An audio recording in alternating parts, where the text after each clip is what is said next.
کسی کو 100 سال زندگی ملی ہے، کسی کو 80 سال ملی ہے، کسی کو 100 سے زیادہ ملی ہے، لیکن رسول اللہ صلی اللہ علیہ وسلم کو سب سے کم وقت ملا ہے، اور سب سے کم وقت میں بھی وہ دنیا کے لیے ماڈل بن کے پیش کی گئی ہے۔ تو تاریخی طور پہ وقت بہت کم ہے، اس لیے میں شارٹ کر رہا ہوں، اس کی تفصیل ہوگی تو پوری رات میں ماں بات ہوگی، حضرت کو میں مائک پہ کرنا ہے۔ تاریخی اسکرپچر کے حساب سے معاشی اعتبار سے تمام اعتبار سے یہ ثابت ہو گیا کہ ماڈل نہیں، آخری زندگی سماجی نہیں ہے۔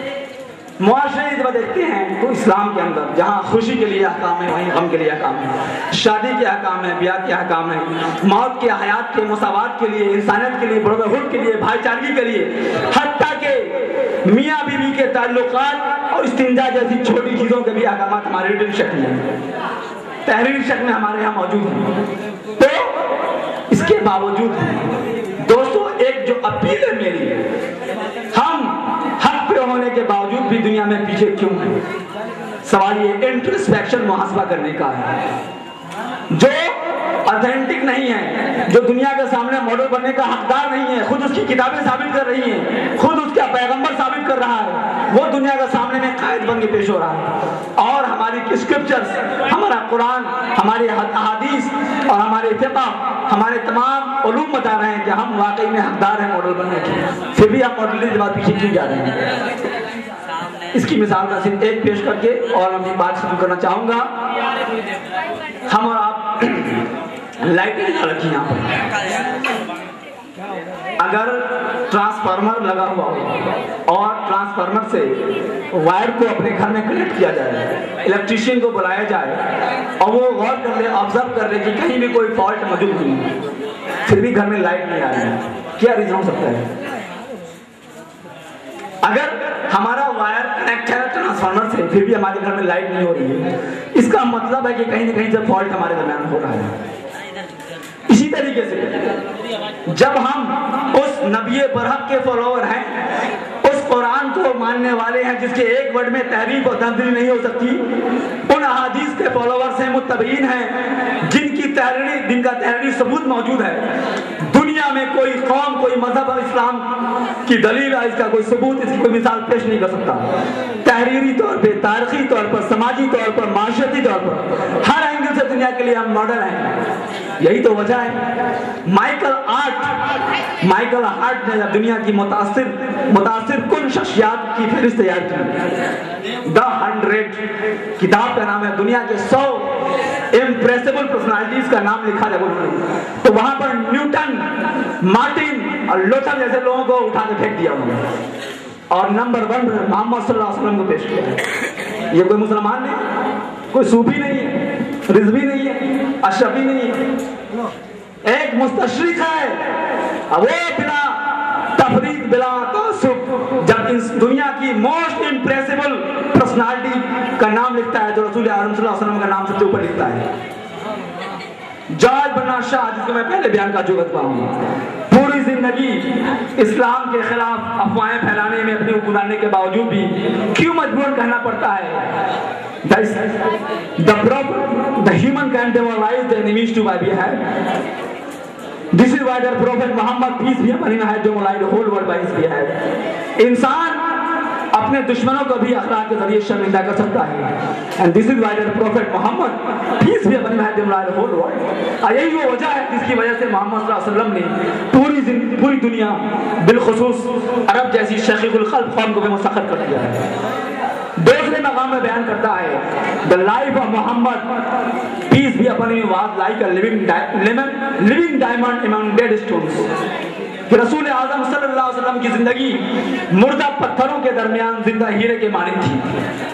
یہ دیکھیے ایک مستشرق یہ باتیں پیش کر رہا ہے، اور سب سے آخر مجھے بات وہ بیان کی ہے جس پہ ہمیں عمل کرنا ہے، وہ ہے اے دنیا والو، I love Islam but I hate Muslims because they don't follow Islam properly. میں تو اسلام سے محبت کرتا ہوں لیکن مسلمانوں سے نفرت کرتا ہوں۔ کیا وجہ ہے بھائی؟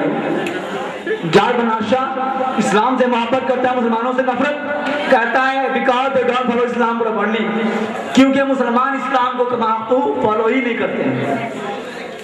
اگر ہم فالو کرتے تو آج ہمارے گھروں میں یہ پریشانیاں نہیں ہوتی، تمام کچھ ہونے کے باوجود ہماری وقت نہیں ہوتی۔ اور اس کی جو سب سے بڑی کمی ہے وہ ہے ہمارے درمیان اتحاد، تعلیم کی کمی۔ اسلام نے جن پوائنٹ کو ہائی لائٹ کیا تھا، تعلیم، تجارت، اخوت، محبت، بھائی چارگی، پڑوس، خواتین کے حقوق، یعنی وہ تمام ٹاپکس جس کو دنیا آج پیش کر کے دنیا میں ماڈل بن رہی ہے اور دنیا کی سکون پیش کرنا چاہ رہی ہے، وہ سکون پیش مقتدہ بننے کے لیے ہم آئے تھے، ہماری اقتدا کو چھین رکھی انہوں نے۔ یہ وہ چیزیں جن پہ ہم نے غور کرنا ہے، اور میں نے پروف کر دیا تمام مذاہب کی کتابوں کی اسکرپچر کے سامنے کہ دنیا کے اندر، اس لیے میں نے ثابت اس لیے کیا کہ جب تک آپ مطمئن نہیں ہوں گے تب تک آپ اس پہ کما حق و عمل نہیں کر سکتے، جس کو میں پروف کرتا ہوں۔ اے پی جے Abdul Kalam, the last president of India, Hindustan کے سابق صدر جناب اے پی عبد الکلام اپنی خود نوشت وانی عمری یعنی آٹو بائیوگرافی میں لکھتے ہیں، جس کا نام ونگس آف فائر ہے، اردو میں پرواز کے نام جانی جاتی ہے اور ہندی میں اگنی کی اڑان۔ ایک مقام پہ لکھتے ہیں The people should not trust on such kind of people who are not satisfied with themselves۔ قوم و ملت کو، لوگوں کو ایسے افراد سے کوئی توقع، کوئی امید نہیں کرنی چاہیے جو اپنے آپ سے مطمئن نہیں ہے۔ ہم نے یہ باتیں اس لیے پیش کی پہلے تاکہ آپ کو اطمینان رہے کہ ہم ہی مذہب حق کو ماننے والے ہیں، میرا مذہب ہی مذہب حق ہے۔ آج پوری دنیا کے اندر انقلاب برپا ہے۔ 9/11 اٹیک کے بعد دنیا میں پچھلے 10 سالوں میں 1 لاکھ مسلمان لندن میں صرف اسلام قبول کیے۔ انٹرنیٹ کے حوالے سے میں بول رہا ہوں، 9/11 اٹیک کے بعد سے 1 لاکھ مسلمان صرف لندن میں قبول کیے ہیں، لیکن یہ مسلمان بننے کے باوجود اپنا مقتدر تلاش کر رہے ہیں، اپنا قائد تلاش کر رہے ہیں۔ دنیا سکون کے لیے اپنے اپنے اعتبار سے اپنی سفلتا کی چرم سیما پہ پہنچ چکی ہے دنیا۔ کوئی انجینئر ہے، کوئی ڈاکٹر ہے، کوئی بیرسٹر ہے، سب کچھ بننے کے باوجود بھی دنیا کو سکون حاصل نہیں ہے، اور وہ سکون مل سکتا ہے تو صرف مذہب اسلام میں۔ لیکن جیسا کہ میں نے ثابت کیا کہ مذہب اسلام کو کما کو پیس پرووائڈر، سکون پہنچانے والا بنانے کے لیے ہمیں ایسا قائد چاہیے، ہمیں ایسے افراد چاہیے کہ اگر کوئی شخص گزرے تو دنیا کہہ دے کہ یہ محمد صلی اللہ علیہ وسلم کا ماننے والا چاہ رہا ہے۔ ہمارے اخلاق، ہماری مائیں، ہماری بہنیں، ہمارے بھائی، ہمارا پاس، ہمارا پڑوس، ہمارا محلہ، ہماری اہمیت، ہماری حیثیت ایسی ہونی چاہیے دنیا کہے یہ مذہب اسلام کا ماننے والا کوئی ہو نہیں سکتا۔ تبھی میں نے کہا تھا دنیا ڈرے گی تم سے، یہ دعویٰ ہے دوستو، دنیا ڈرے گی تم سے، یہ دعویٰ ہے دوستو۔ دنیا سے ڈر رہے ہو، خدا سے ڈرا کرو۔ سامنے سیرت مصطفیٰ درس ہے زندگی کے لیے، پھر ہمیں اور کیا چاہیے دوستو زندگی کے لیے۔ اب آئیے سیرت مصطفیٰ کیا ہے سماعت کرنے کے لیے علامہ صاحب کی السلام